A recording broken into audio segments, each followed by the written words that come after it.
دی اذان اسکول نے رمضان المبارک کی مناسبت سے سوال و جواب کا سلسلہ شروع کیا ہے۔ اس سلسلے کی پہلی کڑی اور پہلا سوال: قرآن مجید کس اسلامی مہینے میں نازل ہوا؟ تو قرآن مجید رمضان المبارک میں نازل ہوا۔ اگلا سوال دیکھیے، مسلمان کس اسلامی مہینے میں روزہ رکھتے ہیں؟ تو انتہائی آسان، رمضان المبارک میں۔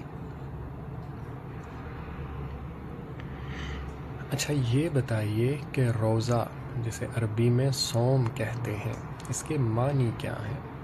تو صوم کے معنی ہے رک جانا، یعنی اپنے نفس پر قابو رکھنا۔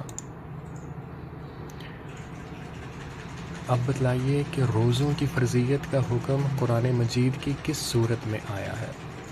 تو سورۃ البقرہ آیت نمبر 183 میں روزوں کی فرضیت کا حکم آیا ہے۔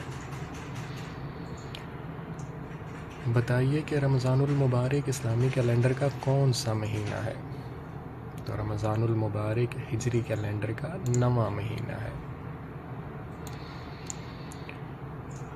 اب بتلائیے کہ روزے کس سنہ ہجری میں فرض ہوئے؟ روزے 2 سنہ ہجری میں فرض ہوئے۔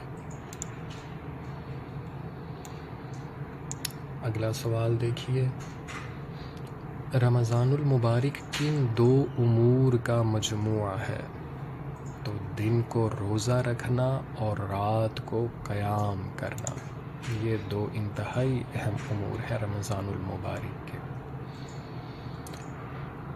رمضان المبارک کا بنیادی مقصد کیا ہے؟ تو رمضان المبارک کا بنیادی مقصد تقویٰ کا حصول ہے۔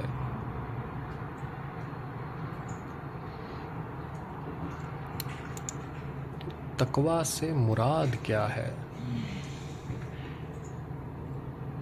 تقویٰ سے مراد ہے ہر اس کام سے بچنا جو اللہ رب العزت کی ناراضی کا باعث ہو۔ اور اب آخر میں بتائیے افطار کی کوئی ایک مسنون دعا۔ تو ذهب الظمأ وابتلت العروق وثبت الأجر انشاء اللہ۔